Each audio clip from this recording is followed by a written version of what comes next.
Welcome back to MX Unfiltered. This was after the World Supercross, the GNCC Ironman, and then more stuff on two wheels that I'm excited about is the Ironman Hawaii, where you take skinny SOBs that run really, really far, bike really, really hard, do crazy watts, and swim really, really good. So I'm glad you guys are here this morning. And I'm just going to bring in the co-host, Coach Rob Beams. How you doing, Coach? Good morning, buddy. And I apologize because I know even to the viewers as well that I haven't had a podcast for a few weeks. I've been a little it's the season was over with and it was just like, hey, uh I don't want to say burnout, but it just when the desire's not quite there, then you just take a little bit of a break. And so I've been focusing a little bit more on my cryptocurrency YouTube channel, which has been nice. No, it's good to see you back again. I've been enjoying watching your daughter in the gym getting all swole with the incline sit up board and air squats and everything else. So no, she's a joy to watch. I just can't believe how fast she's growing up. It's when you and I were growing up, you went to your mom's photo albums and you flip through some pictures and you look back and now you see things on your, whether it's Facebook or whatever, and you're just like, gosh, it seems like just yesterday she was born. And I remember getting a chance to meet you and Paige when you guys were in Colorado before she even left to go to med school. Now she's been there, back. Now's the doctor performing. Your daughter's getting older. You're back in Colorado. It's just time flies, brother. Time flies. Dude, it sure does. And my whole goal has been to try to have that little girl beat all the boys, and Yeah. so my philosophy is she's got to learn how to kind of protect herself. And we do wheelies on the dirt bike and all sorts of stuff, and the reason being is so that when some SOB on a crotch rocket comes on, it's like, hey babe, she's like, you don't impress me, give me the bike, I'll do a better job with it. Exactly. No, as much as we joke about it, I'm going to show my age here, but my boys are 25, 23, and my daughter's 19 from a second marriage. And I literally remember the day we brought him home. And I know that sounds like kind of an odd statement, but Michaela and I were talking about it just this past weekend. I literally feels like yesterday I brought Josh home because I remember I had a little Honda Civic and I remember getting on the interstate, leaving downtown Orlando going, dude, you guys are too close to me. Your fender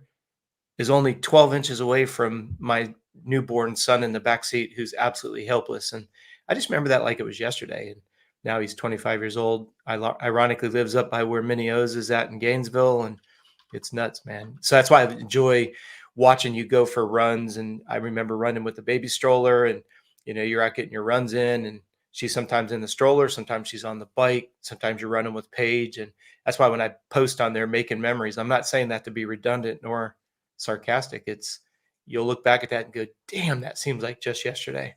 Oh, So oh, for sure, for sure. it's And nuts. dude, running with that stroller here in Colorado, like That's I hate legit. it. I hate it. It's so much harder with all the elevation here. It's just like, oh my God. And thanks to your effort, coach, uh small little deal is after I got really hurt and I got the two rods in my leg and I've got the foot drop, and so I don't have any feeling in my foot. It hurt just to barely even stand. And then to start running, once I was like, hey coach, I want to do an Ironman, I couldn't run more than a mile Yeah. without massive pain. And then my other foot started really messing up because it was taking all the load and everything. And now, because of your help, like taking my dogs with me, I'm kind of on average like right around a 7-minute mile for when I go for my comfortable runs, and my dogs can't keep up with me. And Mhm. so it's almost to the, it's been to the point where the only time I can run with my dogs, because I used to take them for 10 miles or so, is when I'm running with the stroller with Mhm. my daughter, because then we're doing that 8 to 9 minute mile pace. Yeah. And it gets frustrating running with the dogs anymore because they just can't keep up. One of the things I think people need to realize on what you're saying is you don't get fast by going fast. You don't get fast by doing sprint. you've got to build that foundation. And I don't know, we've talked about it. We've even done an exclusive show on it, but I'm really hoping it starts to open the eyes of some of our listeners, because the, if you wanted to go fast on a dirt bike, you would always choose a bike that has a bigger, displacement of piston. Well, that's your strength base, as we've talked about. If you're looking at the idea that you want to run fast, but you want to sustain it, well, that's the size of your carburetor, your aerobic engine. Then you could get into capillary beds being your exhaust pipe. But I've gotten so many kind emails over the last, actually, since we started the show together, us talking about it, where people are having those mental aha moments where it's like, oh, wait a second. I don't need to be exhausted all the time. I don't have to go guts to the wall. Johnny, you and I've talked about it off the record. I wished I had been a part of your program when you were pro. Dude, You were exhausted all the time, in your own words. it was bad about nutrition, and like I was a little 85 phenom, Mhm. and nobody could beat me. Yep. And then once I got onto the big bikes, I had a big lack of strength, and then I had that like eating disorder, and I didn't have proper guidance. And so that's why, like, kids nowadays, not here to say that I was going to be a factory rider or anything. I'm just saying I would have made a lot more motos and nationals, and some main events would have been an also ran. But Mhm. anyway, like the stuff that you've showed me with these darn Garmin's, and now that I'm 34 years old and I've been doing this stuff just for fun, just as a weekend warrior, one of the biggest things that you taught me was just proper nutrition and fuel. Yeah. Even during the workouts and everything, like I Yeah. used to just, all right, every day you have to, my max heart rate, because everyone somewhat understands what their max heart rate is. Let's just say on average it's like 190, Mhm. right? So my Mhm. philosophy was, if I wasn't doing 190 anytime I was either cross training or on the dirt bike, it was a wasted effort. It Absolutely. wasn't. And so it just was, in your words, if you're a battery, you charge at 100%, right? And then you plug this guy in to sleep, then you wake up, you're at 90, and then you keep just banging out these hard workouts and riding. You show up on race day, you feel like you got a decent amount of sleep, which we all know that you probably didn't get a very good amount of sleep, because the night before racing, everybody is like going through their head about the whoop section, the triple section, the rollers, or just, I don't want to get hurt, whatever. We all do it, whether you're Mhm. racing the vet class or the pro class. And you show up for racing and you're at 60%. There's no way you can push. Yeah. It's silly. And then I was also the same guy. Like, what these triathlons have taught me is proper nutrition, Mhm. is having the right amount of calories, like your complete energy fuel, where it is around 300 calories, and per serving for a water bottle is massive, because you've told me that I need around 100-ish calories an hour, or every 30-ish minutes, depending upon what my output of effort is. And just for instance, um, I had my little brother Randy. We decided, because it's cold here in Colorado, we decided, hey, let's go take these bicycles and let's go do Pikes Peak, because they were going to close down Pikes Peak, and it's the summit is 14,000 like 200 feet or something. And I don't know where I thought in my head that we could do it in 2 hours. And so, we showed That's up such a there, climb. and I've got the TT bike, so the gearing wasn't the best. He had a little bit better of a climbing bike, but it was 18 miles at an average grade of 10%. So if anybody that cycles, That's that was, huge. That's huge. Alf Duez is, I think, like 8 miles, but it can get up to like 14% grade or Mhm. something. But anyway, I had your energy fuel in my water bottles, and I had gels with me that I was taking every 30 minutes, so I consumed about 600 calories. And my buddy Randy, he just had Gatorade with him. And, I beat him.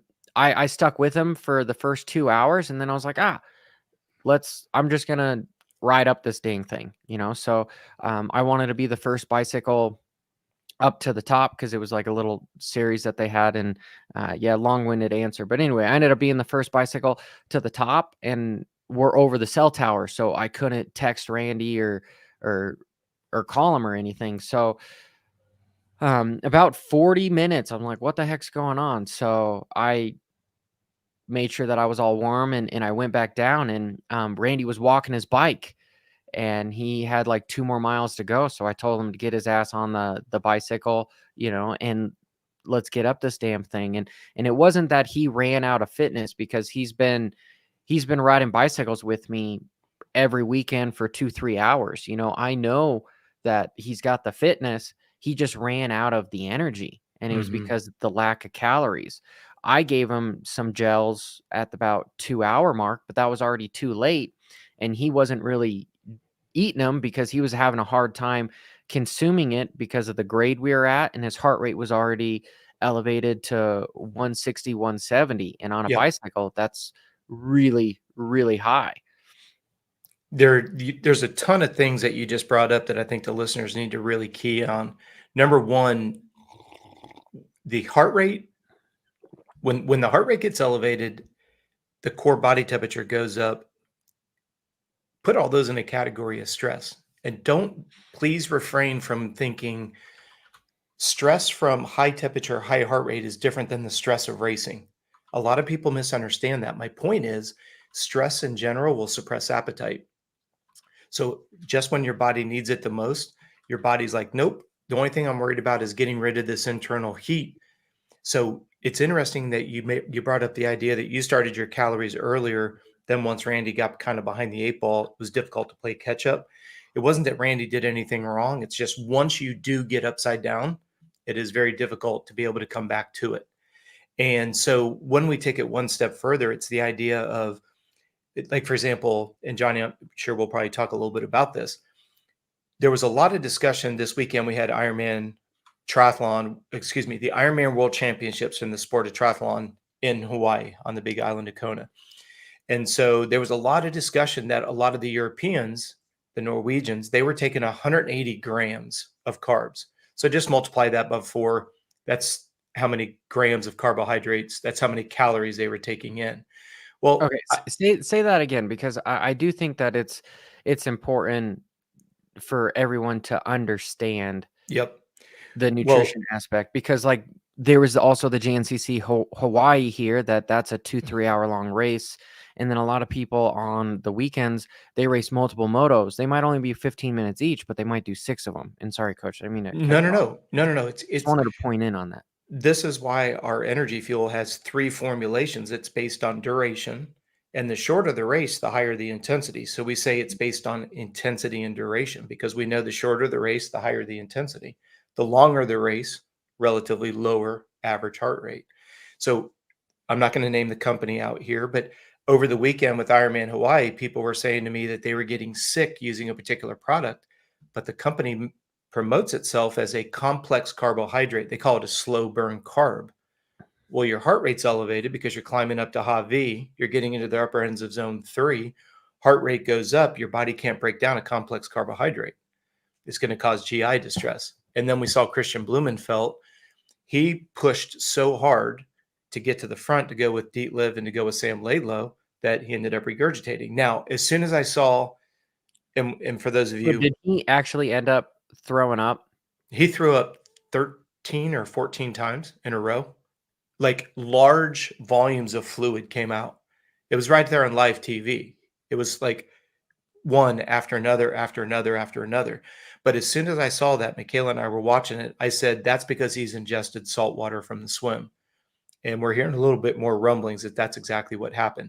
So you can imagine if you, because Johnny, you've done enough swimming open water, you can't not accidentally take in water. So if you look at how rough the turnaround was on the swim, you look at the fact that it's salt water. Now what you're doing is you're throwing the literally the chemistry of your gut is off.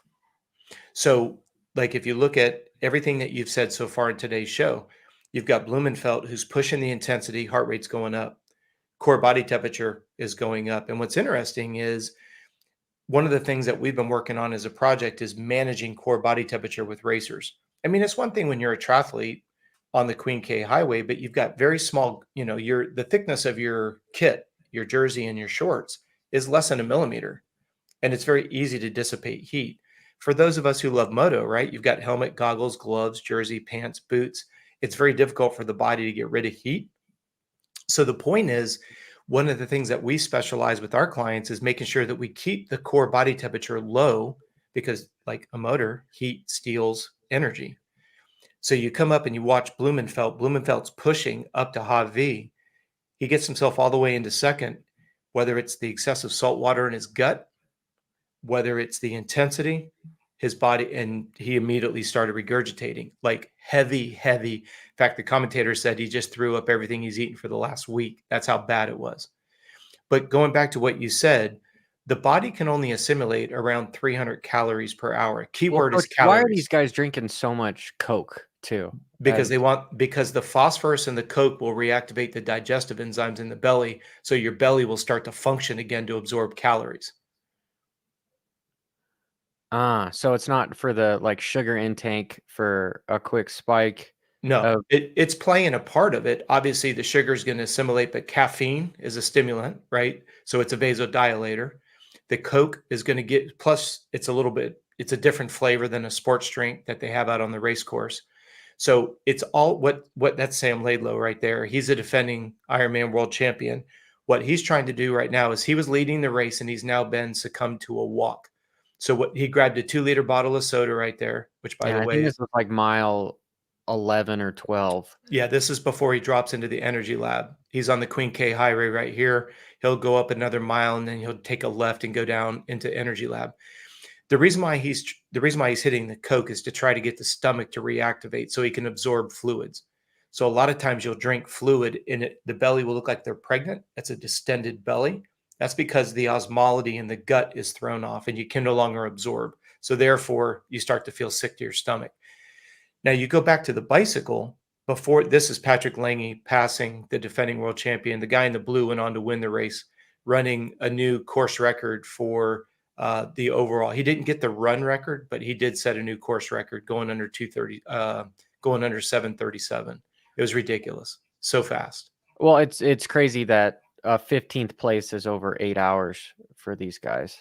Yeah, But he did and the whole run at a 5:58 minute per mile. And there's areas on that course that are like a 7% grade that they're running up, which well, is and what's interesting is if you look at that swim right there, see where it's what is that 47 and some change? I can't see it on your yeah, screen. yeah. The swim record was less than a minute from that, and he's not known to be a swimmer. He came out of the water fourth.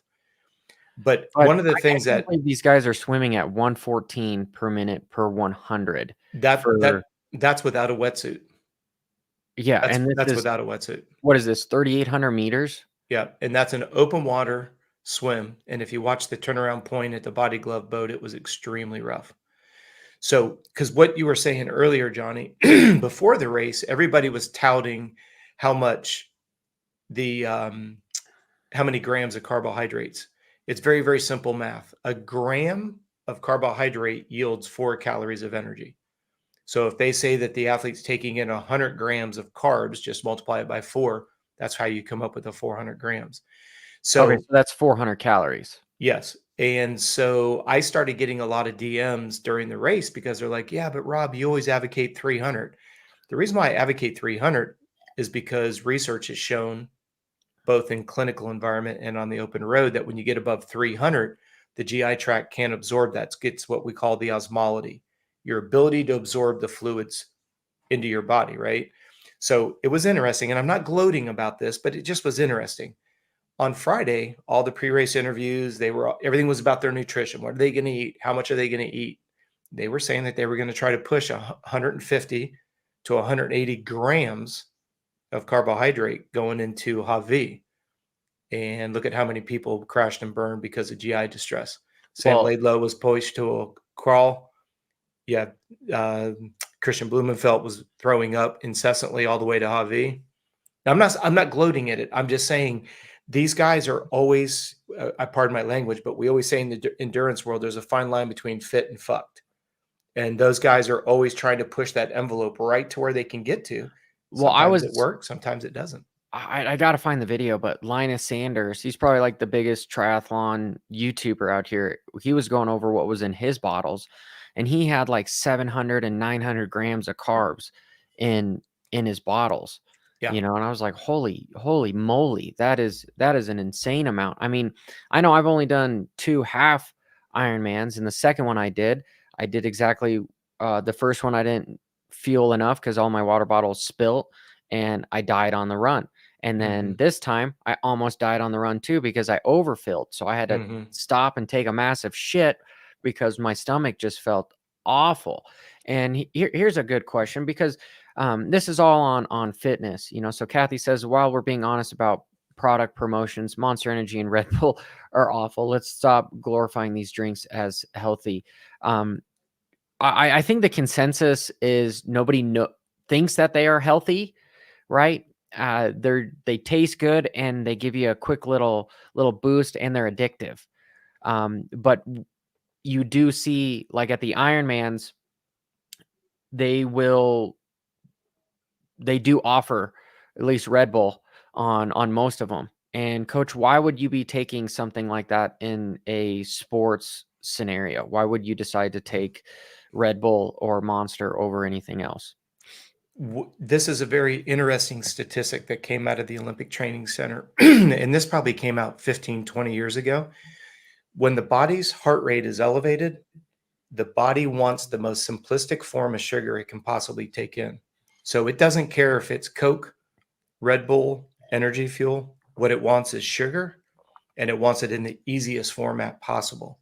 Now, I'm gonna bring up something that's probably going to create some controversy, and we can have this adult conversation all day long. If you were to ask anybody, hey, is fructose good for you? They will tell you it's essentially human poison. And when we look at the body's ability to absorb sugar, you have sugar that's absorbed in your liver, which feeds your brain, muscle that feeds movement. They have proven over and over and over again, fructose is the most easily absorbed by the liver. They call it hepatic liver sugar. They've proven in a clinical setting for years that fructose is the most easily digestible and the carbohydrate source. It's converted the quickest, to the point now that there's sports drink companies that are actually using fructose as a sugar. Now, if you're somebody, pardon me, it sounds like Kathy is very plugged in on the nutrition side. The human body, when it's at a high level of output, only cares about the availability of sugar and its ability to convert it from a consumable into energy. It's kind of like what's going in your gas tank on your bike versus what's going out the exhaust. You put diesel in, it's not going to run so well.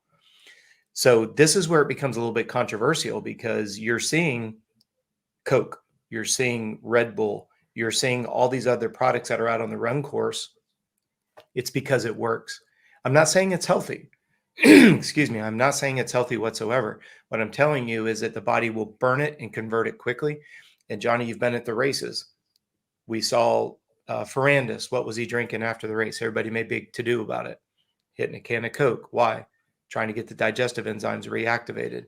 Go to the Tour de France. Go to a marathon. Go to any big high-profile endurance race.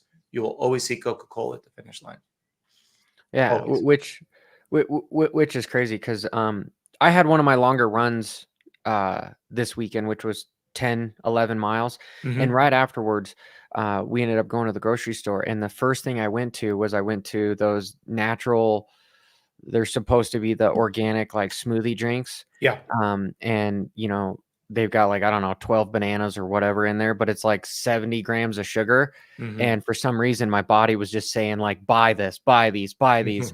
And it's just for that, I wanted the sugar. And I'm not trying to start an argument here with Kathy, but she says she disagrees about sugar, fructose, and carbs. Meats and fats are the way. Not when your heart rate's at 190. The only two macronutrients that satisfies appetite is protein and fat. So if you're sitting at your desk or you're doing something at a low intensity, those are low glycemic. That's the way to go. But when the heart rate's elevated, you can't live on meats and fats. You'll poop your pants and regurgitate 100% across the board. Yeah. So Couldn't meats you? and fats are the healthier way to go, but On while you're recovery. exercising, Yeah. On no. recovery. Well, it's there's no argument. When the heart rate's elevated, the simplicity of the food has got to come down. So the more complex the carbohydrate, the hard or the source of calories could be carbs, protein, or fat. The more complex it is, the harder it is for the body to break down. So when the heart rate's elevated, it only cares about absorbing sugar, dissipating heat. That's all it cares about. It will not break down protein and fat when your heart rate's above probably around 130, much less around 180 or 190. So these guys, they didn't run out of fitness. They just didn't fuel properly. Like their Yeah. bodies were just against them. Well, they didn't fuel. It wasn't that they fueled improperly. It was the fuel strategy backfired. So because that's what some of the DMs came to me was the 180. I know Dietliff was talking about he was going to take 180 grams. Well, Dietliff got himself to second on 180 grams. You have Sam Laidlow, who said he was going to do this very similar. He ended up being forced to a walk halfway through the run. And then you have like Patrick Lange. He said he was going to be doing around 100 to 110, and that's 300 to 350 calories, which is the number I always have my athletes go after. Now, it doesn't mean that I was right. It's a matter of, that's what I'm saying. There's a fine line between fit and frustrated, right? You got to try it. And after the post race, Patrick Lange said he took tons of risks. Dietliff said he took tons of risks. You had to. This is the World Championships. And Sam Laidlaw, he was on public record saying he was going to make this a time trial, and he did. He pushed the swim. That we almost saw the first time in history that somebody led from start to finish at an Ironman, because he pushed the swim. He was at second place sitting on, I think it's Mignon's feet till the body glove turnaround. And then Sam got, actually right before the turnaround, Sam went around him, got in the lead, and then led all the way, and about halfway back, Mignon got back around. So the point being is Laidlaw made a comment in the water with his actions that said, hey, look, this pace isn't fast enough. So he went off the front. Not somebody that you expect that's going to try to win Ironman. Well, and then he won the bike too.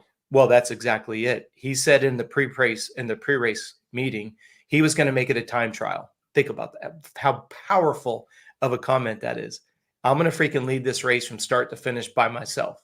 And he damn near did it. He got to mile 11 on the run in the lead with a 6.5 minute lead off the bike.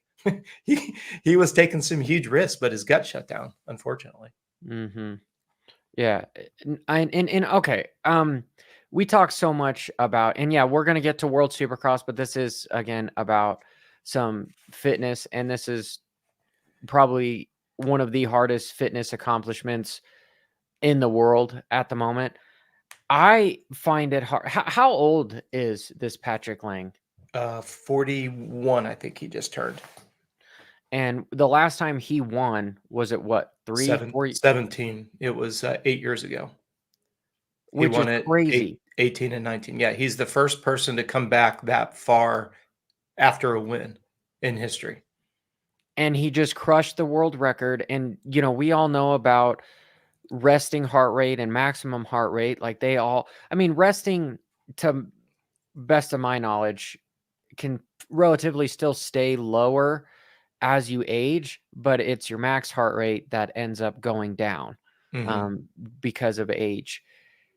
And typically, you see guys that are in good shape that can run a 5K in 14 minutes or whatever. Like as they age, they can't continue that effort.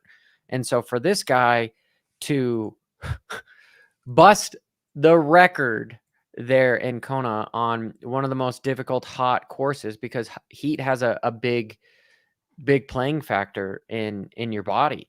I kind of want to call, like, yeah, these guys work their ass off and nobody wants their schedule of running 8 hours a day for a whole year, or swimming and all sorts of crap that they do. Yep. But my point being is, like, there has to be some level of PEDs involved in this stuff. Just 100%. I'll get crucified for this, and I'm ready for it, right? The people that like to say that these times are realistic are the ones that want to say, well, it's the progression of technology, rolling resistance, frames, helmets, aerodynamic testing. I remember when Dave Scott broke the 806 mark, and it was like a milestone. And now we're talking literally 30 minutes faster. So if you think that this is being done clean, I've got 802 was like 15th place. Yeah, I mean, nowadays, I mean, look at the swim. There were 23 guys that came out of the water together, all under 50 minutes. That's flying. You had the guy went under the bike course record. He finished under 4 hours. He went 3:57 on the bike course for 112 miles in the Kona heat with the rolling hills, and then get off and run a 2:37 marathon. Now, again, if you think that that's clean, I don't really care. You and I've talked about this before. We're not trying to be judge and jury, but if you're going to look me in the eyes and tell me you think that that is clean, you're nuts. Absolutely nuts. There's just no way. Micro dosages and everything else that goes with it, because of what you just articulated. These guys train upwards of 4 to 6 hours a day. Some of these guys are doing 40, 43 hours a week of training. Well, I don't know about you, Johnny, but you go do a 4-hour bike ride and then, go to the pool and swim 4,000 meters and then do a 6-mile easy run before dinner and then get up tomorrow and do it again. If you think you can do that naturally, go try it. That's all I'm saying. If you think you can do it clean, go do it. Put in 40 to 43 hours, put in around 300 miles a week on the bike, put in about 45 to 50 miles of running, put in 15 to 20,000 meters of swimming and lift 3 times a week. And if you can do that for 7 months straight, clean, not tired, not letting your HRV, your body battery, if you can do it cleanly, show me. I'll be happy to log into your Garmin and look at your dashboard. It's not And clean. It's not coach, my possible. point being is like it's technology has this is even in moto and stuff. We've talked about it for so long, is that usually these high endurance sports, they're the first ones to kind of break through the veil as far as beta testing new substances and things, right? Knew everything. I mean, the Tour de France brought in the aero bars because Greg LeMond saw it in the Ironman Hawaii with Mark Allen, and he ended up beating Laurent Fignon by 8 seconds because he put on some aero bars and won the Tour that year. So triathlon's always been ahead of the curve, whether it's technology or, like you say, let's call it nutrition, as they like to refer to it as. Yeah, but endurance market's always pushing the envelope. But it's crazy to be thinking that a average of 311 watts is a zone 2 for these guys. Exactly. And for any of the listeners, though, Johnny, just have them go down to their gym. Like, you've got a power meter on your bike. That's cool. But anybody who's listening that doesn't have a bike with a power meter, just go to the gym and try to hold, just for even numbers, try to hold 300 watts for 10 minutes. Just do it on your stationary bike at the gym. You won't be able to hold 300 watts for 45 seconds. I'm not being arrogant. I'm not trying to be disrespectful. That's crazy ass power for 4 hours. And by the way, that's normalized. That's not peak horse. That's not peak wattage. That's normalized. Yeah. That's for a 4-hour bike ride. 311. Well, for context, I'm 150 pounds. My VO2 max is 61, and my threshold wattage is 265. Now, just so people know, we refer to that as FTP, functional training power. So that's what we say for a duration of time. What's the average wattage that you can sustain? And yours is less than 275 watts.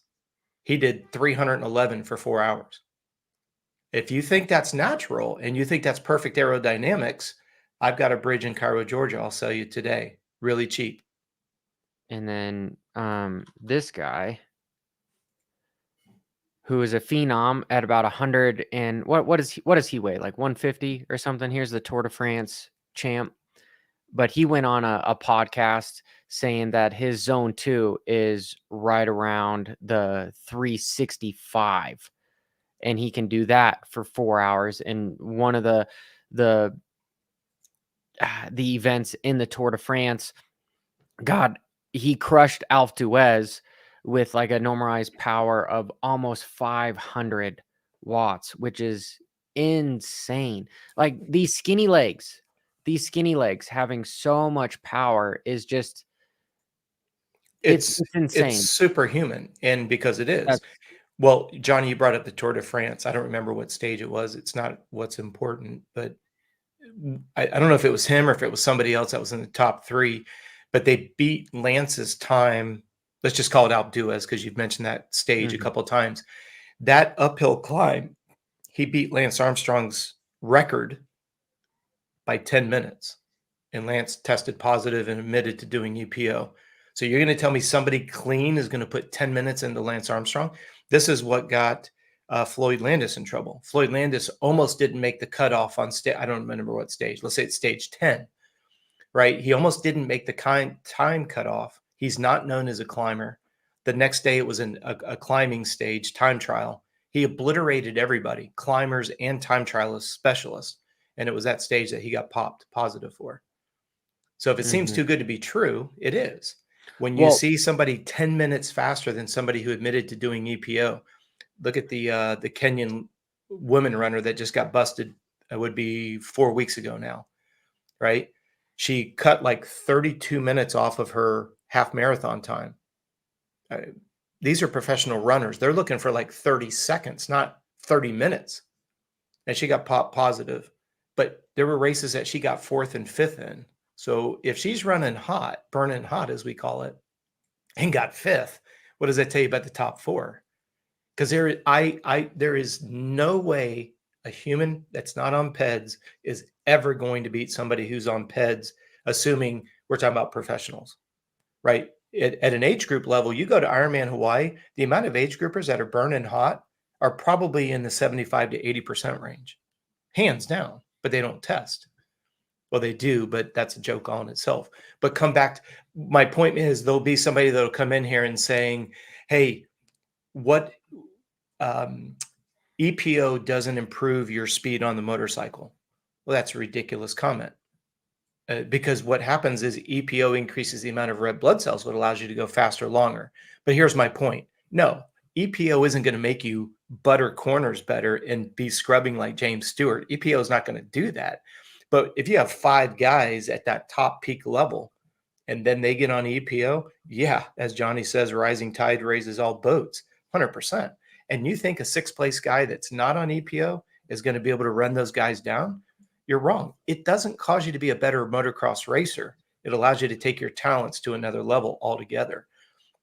So like when Brock Tickle got popped and some of the people that were in his camp were like, well, there's no need for EPO in our sport. There's no benefit to it in our sport. That's right out of Lance Armstrong's playbook about saying, well, how could I be positive? I've been tested the most and I've never tested positive. well, yeah, and then you It's sue just funny. everybody that gets that has any information. You make it. People are controlled by basic 2 emotions, fear and greed. If you Mm-hmm. can control their fear, like look at countries. We won't go a bunch into politics here, but Lance Armstrong was very good at controlling people by their fear. Yeah. And then, other people, he paid them really well. So that was the greed part of it. But it's such a PR deal to say that stuff isn't in here. And I'm not the guy that's like, let's take on the sport and let's get No, this clean. Like it's not no, going to happen, no. right? These guys are going to do what they're going to do. It does me no good to try to name names or try to justify or whatever with that stuff. The point being is that the the general demographic of fans should know that this stuff is just there and it's being used and it's not for everybody, right? Yeah. Because there's pros and cons to using this stuff. It's basically um it's kind of microwaving your body, right? You will get your food faster, but maybe that's not even a better you're just your life expectancy, you're putting stuff through fast forward. Mm-hmm. You're not you're kind of taking an easy route to get there. You're just taking a quicker route to get there, but it's still putting the same amount of stress and everything on your body. It's just at a 10x level. So God, what is your body could still do it naturally, but it would take 10 times to 20 times more time to do it. Coach, I'm trying to find words that is the analogy is going to work well so that it just doesn't sound like gibberish Well, we here. always say in the human performance world, especially since we have, a community of moto heads, right? Always just draw a parallel between mechanical and human. You mod a motor, you're, no pun intended, you're only as strong as your weakest links. So yes, when you sleep, your body releases HGH and testosterone. Those are the hormones that allow you to recover, drop body fat, build more lean muscle mass. I want to politely disagree with you only on one semantical thing.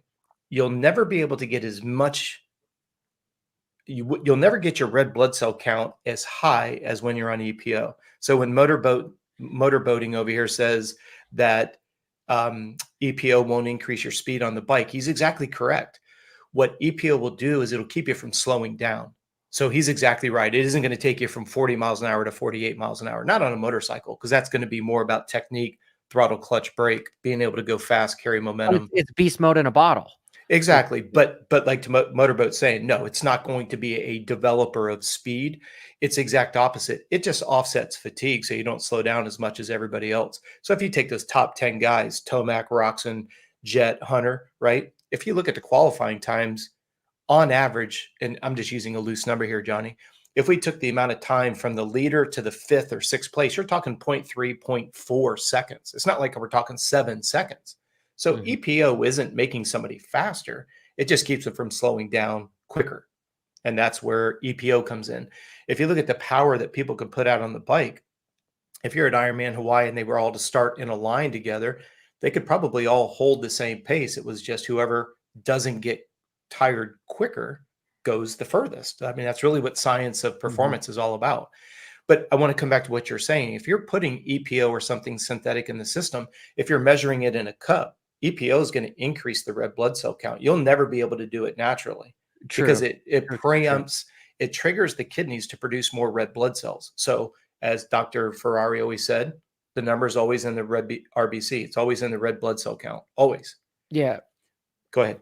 I guess my point is like you're overloading the system to where it's working so much harder to where your heart that might be designed to live to 100 years old, you're now have already used those days, you know, so now your heart is like generally, I don't know, 70 years old or something because it's already been overworked, you know, it's a tired motor at that point. That's why we say you're only as strong as your weakest link. Because if you increase the cardiac output, you have to remember that the tendons and ligaments, right? Ligaments attach bone to bone, tendons attach muscles to bones. They don't grow linearly at the same pace that the cardiac output is. So it's like having a modded motor running a stock chain, snapping the chain, snapping the hubs, snapping the rims, going, what's going on? Well, the supporting staff didn't go with the modded motor.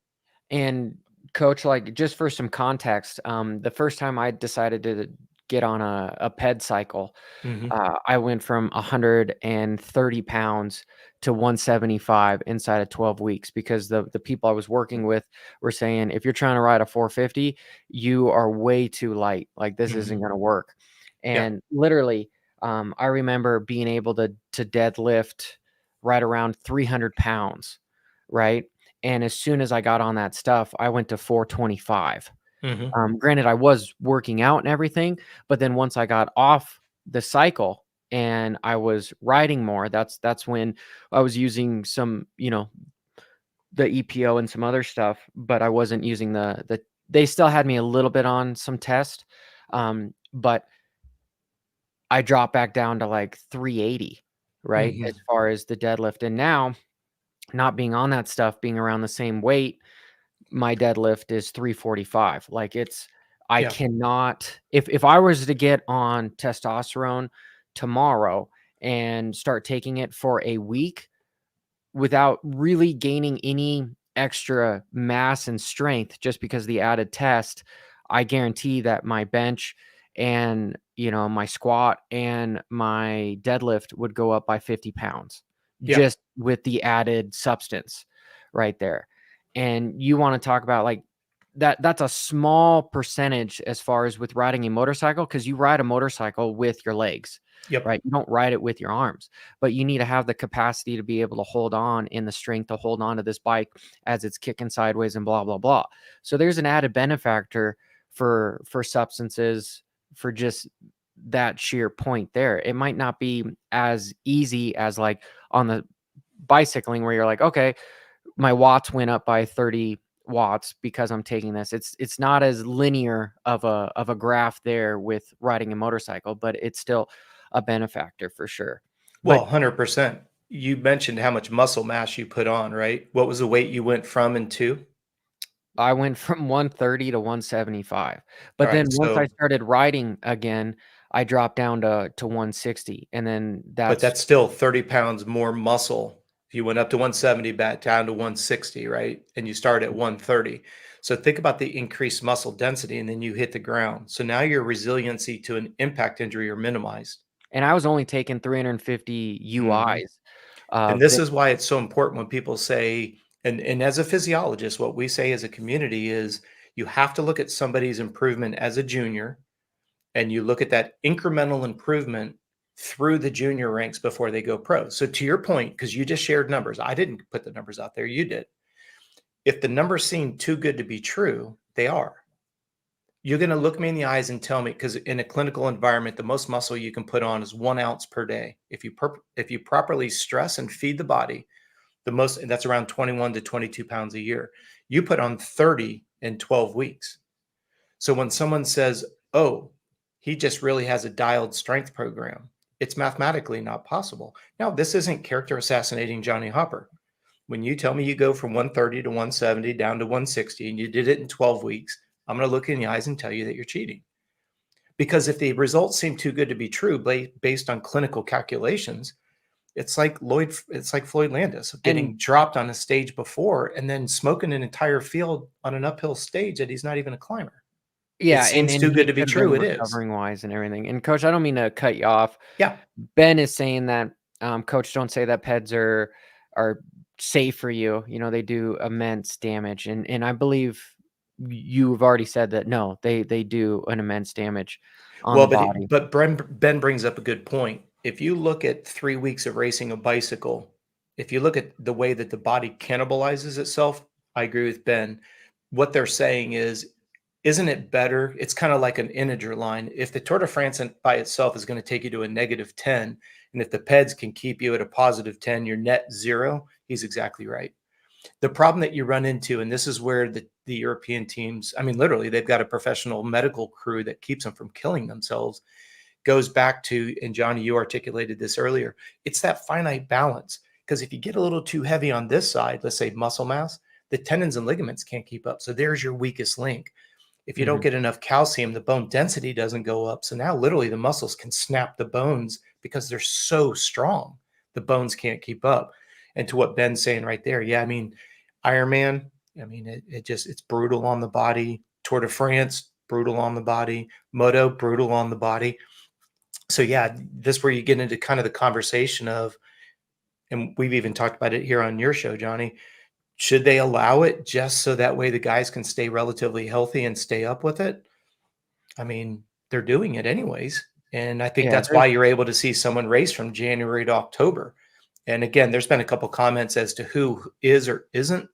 If you're racing at a top 10 level, you're not burning clean. Sorry. And I get this question all the time. Yeah, but Joe Blow seems like such a nice guy. He can't be taking drugs. He is. I can promise you he is. Because you can't compete. I don't care how good you are. I don't care what your genetics are. You're not going to beat somebody who's on a PED program. It's not going to happen. um so Marco says, how many positive tests have we gotten since we got away from the FIM? And I'm going to say zero, right? Zero. Zero. It's because it's just not testing. It's It's just not not. testing. And I don't really care. Like, there is USADA, there's WADA, there's all these private guys going on here, right? Mhm. And as the infancy, that the how small our sport is, it's it would be detrimental to take one of the top guys and ban them for life or whatever. Like, a lot of fans follow these guys because they like the certain person. So for that reason, I don't care. I No. don't care. And Mm-mm. for context, did PEDs make me um stronger and be able, not necessarily faster, but able to ride longer? Yes. But still, the underlying aspect was I was not faster. Um and that was only good for 30th or so at outdoor nationals. Like, I was not faster. And that was my underlying downfall. But my point being is, if you take somebody that's gifted and talented enough to be one of the fastest guys in the world, it's easier to have them get fit than it is for them to get fast, Mhm. right? That's the change here that we're talking about, because there are some incredibly gifted, talented individuals. Mhm. There's the saying that there's the rule versus the exception, right? The rule here is that if you're in a professional sport, you're probably tinkering with some added substances. But there's also the exception where there's just that outlier that could be. And we all, thought that Lance Armstrong was it, but he definitely wasn't it, right? Um, and that's just the point where we're trying to be here, is we're not ostracizing the sport. We're just saying, hey guys, just if it sounds too good to be true, the whole gambling fallacy, give me $100, I'm going to give you 200 back. That's too good to be true. Don't believe it, kind of a thing. But here, I want to take a quick change here, because this podcast has been centered so much around fitness. There's been a lot of new information out there, Coach, that I haven't had a chance to talk to you about altitude training Mhm. versus heat training. And there's been a lot of reports saying that the hemoglobin, You're okay. he Hemoglobin. hemoglobin, yes, Yep. can be gained just as fast in proper heat training as it can altitude training. And so let me give a little bit of a context of the information that I have found out. Is I live at 7,200 feet right now, and when I moved from Arizona at about 900 feet, ooh, this sucked. This absolutely sucked being up here. But now that I've been up here for 6 months or so, I know that my times are back to where I was in Arizona, which means if I go back to Arizona, they should be quite a bit higher. And with altitude training, the research that I have done has been, you've got to be around 6 to 12 weeks of consistent altitude training to see a 2 to 5% gain in your VO2 max and your red blood cell count.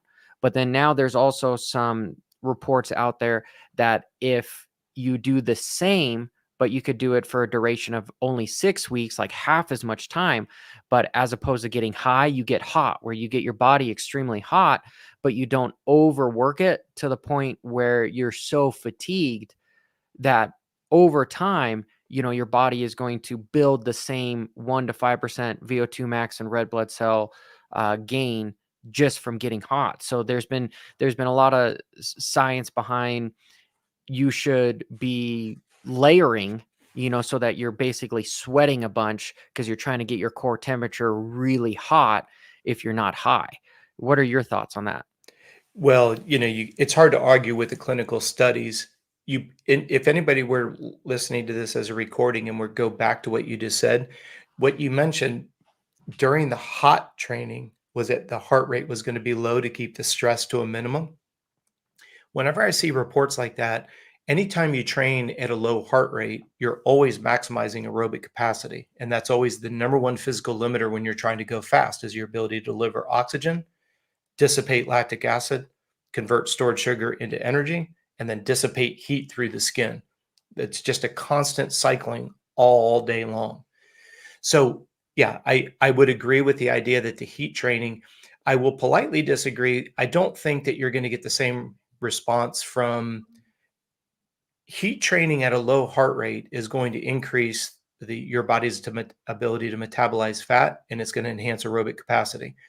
When you train at altitude, anytime you guys can do this, don't do it when you're driving, but like literally lay down at night, put a clothespin on your nose and start breathing through a straw. You'll feel your diaphragmatic muscle underneath your rib cage engage, right? So when there's a limitation of oxygen in the air, the kidneys will automatically start to produce more red blood cells.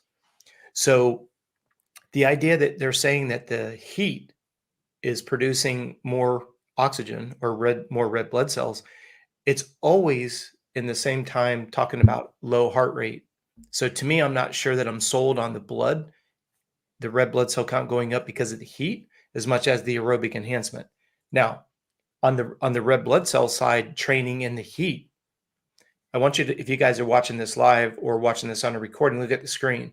Imagine that's a hydrated blood cell, carries more oxygen because oxygen sits on the surface of the red blood cell. As a red blood cell becomes dehydrated, it carries progressively less and less. So as it has less and less of a surface area, it carries less oxygen. Now think about this. The oxygen demands of the muscle, you're riding your bike at 18 miles an hour. The demands of that muscle are the same. What changes is the delivery of oxygen to those muscles. So you have two things going on. Number one, you said if you're at altitude, there's less oxygen in the air. Let's make the assumption that you're perfectly hydrated. That means the surface area is as big as it can be. Well, now you have a limitation of oxygen in the air and the blood cell is hydrated. It's looking for more oxygen that doesn't exist. The body's going to stimulate the production of more red blood cells because the demands of the muscle don't change. Now, when you're in a hot environment, the body's number one goal is to dissipate heat. In fact, even when you're in a cold environment, the body's number one goal is not to freeze to death and not overheat and die of a heat stroke. That's the body's what we call hierarchy of needs. So now when you're training in a hot environment, let's assume that we have the same scenario, hydrated blood cell. Well, its goal is to get rid of heat. So what it's going to do is it's going to start stimulating more red blood cells. The problem is usually it's undermined by dehydration. That's why when you read some of these clinical when you read clinical testing, remember it's a controlled environment. Now, if you're doing something out in the field, this is one of the things that we've really been working on in the last couple of years is we have several like our sweat rate device, right? We don't do it in a clinical environment. I test it with my riders at the track. I want them in gear. I want them at race intensity, hot, humid environments. Now the sweat rate analysis is a little bit more, in my opinion, more accurate because they're sitting on a hot motorcycle covered in gear, emulating race pace. So then we look at their sweat rate, we look at their sweat profile, and that's how we get our sweat analysis. So always remember when you're reading those studies, is it in a clinical environment? Because like I'm sitting here in Florida, even though we're in the middle of October, almost the end of October now, it's still 87 degrees outside in Florida right now.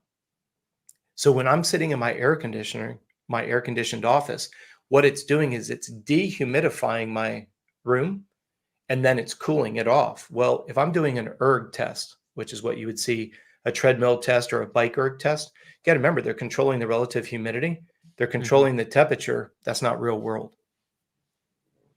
Yeah. And you know that it's easier to go fast when you're cooler, right? 100%. Your heart rate stays much lower when it's cool than it is.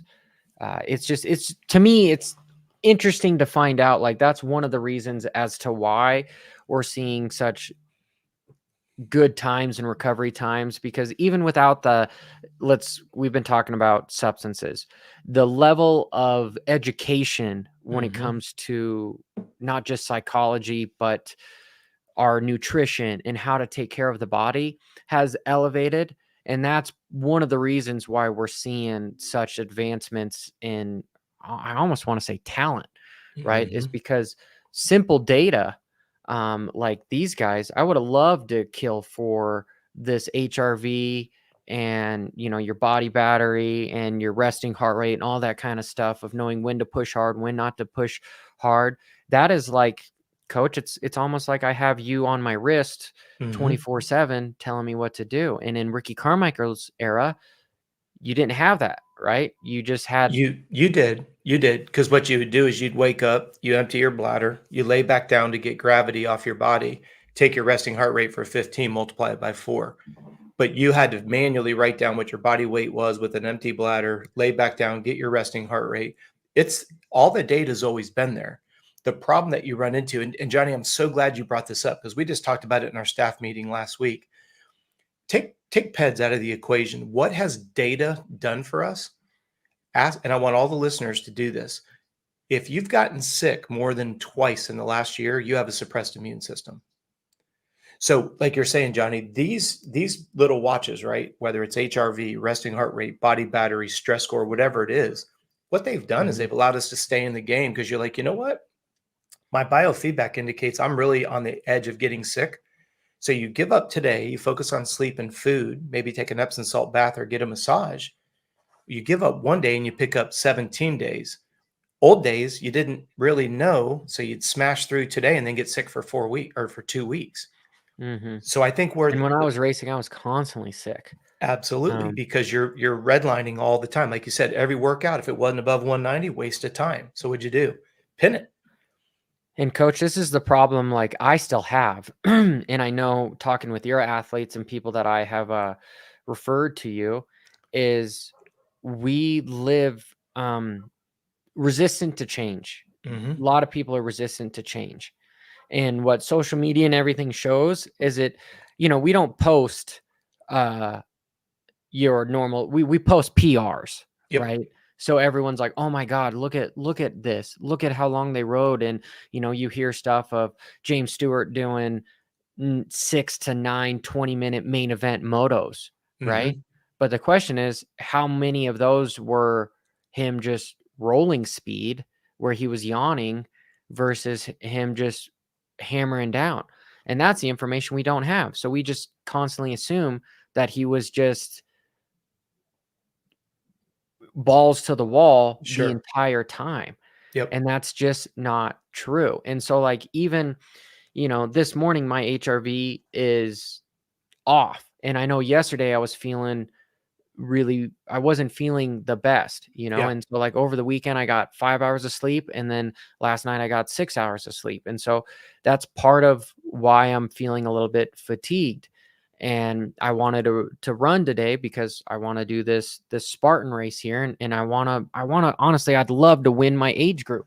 Hmm. Um, but the point being is like I'm not going to do anything today. And if I did something, I have to make sure that I go real slow. But that's hard for me because of how I grew up, Hmm. right? And it's trying to undo habits. And I know that's a problem for a lot of young kids and dads, like the dad effect, the 50 dad. We show up at the race. How come you're not having a new PR every day? Yeah. Like go, go, go, go, go. And it's Absolutely. so hard because moto is so mental, right? Like it's easy to slow down on a run or your bicycle or something, because there's not a whole lot of mental awareness that has to go on when you're doing this activity. Riding wise, though, for you to be at a peak performance, 110% in the zone, going as fast as you possibly can, you have to have tunnel vision, right? And it is so hard. And that's one of the reasons why I advocate for a smaller series, is not just because of the stress on the body, but the mental fatigue that these guys have to go through. Where like, all right, I'm jumping, and then what rut am I landing in? Okay, you have to be tip top on your game. You have to be playing darts and hitting bullseye after bullseye after bullseye. The amount of focus is astronomical, that the pressure that we put on these guys. And you can't Hmm. do that all the time. So No. practice day should be relaxing, right? Where if you just land on the board on the dart, you're doing good. Yep. But society doesn't understand that. We just see that perfection every time, and that's not the real world. And it's nice to know that um, with this information, you can tell that you're human and you can give yourself a break, right? 100%. And to me, I do have a demented sense of humor, so I'll preface it by saying that. Think about what we're talking about. I get more pushback trying to encourage people to simply eat enough, hydrate properly, and sleep, and it's the most resistance I get. Stop and think about that. It'd be one thing if I was asking the average listener to say, "Look, I need 40 hours a week at anaerobic threshold with a 1-to-1 work rest ratio." That's hard, but everybody would be willing to step up. Now I understand that. That's the competitive nature, that's the fire in the belly. But if I go back and I put it in mechanical terms, "Hey, Johnny, I'm gonna I'm gonna go buy a bike. I'm gonna run low oil. I'm gonna run low radiator. I'm gonna run it in second gear wide open, and I'm gonna take it to a track that's got a lot of elevation, and I'm gonna ride it in the mud. And then it grenades after 4 hours, and I bring it to you as a mechanic, and I go, hey, I took this brand new bike, drained the radiators, drained half the oil. I ran it in third gear wide open in the mud on a track with elevation. Why did my bike blow up in 4 hours?" Well, there's nobody listening that would look at that and go, well, that makes sense. I don't, or rather would say the opposite. I don't know why the bike blew up at 4 hours. But when we say you ran it hot, low radiator, You didn't give it enough oil, high quality fats in your diet. You're redlining it third gear wide open for 4 hours straight, and you take a brand new bike and you grenade it. Everybody listening would go, mechanically speaking, you excessively stress the mechanical device, something finally let go. Well, because I have a demented sense of humor, that's why I've teased, I'm going to come up with a fitness program where you're not allowed to breathe oxygen, you're not allowed to eat food, and you're not allowed to sleep. And I'll probably be on Oprah next Monday, and I'll have a multi-million-dollar business. I mean, if you think about, go back, I'm going to show my age here because I'm 55, right? I remember when, let's just go back to most recent, CrossFit and all of its craziness. Then go back from there, you have P90X, and then go back from there. I've seen super slow, I've seen super set, I've seen the insanity cycle, I've seen all these different things. And our process and procedures have never deviated in the last 37 years. We have 306 amateur titles. We have 4 AMA #1 pro plates. I've got #1 athletes in every single sport that we're in. And it's not because I'm smart. It's just I'm not going to try to go against the grain of physics, physiology, and nutrition. Now, what's interesting, again, if you want to be somewhat of a business person, the amount of money that we make for people to go out and try to think that they can dupe the principles of physiology is what keeps our supply channels filled. I don't like that.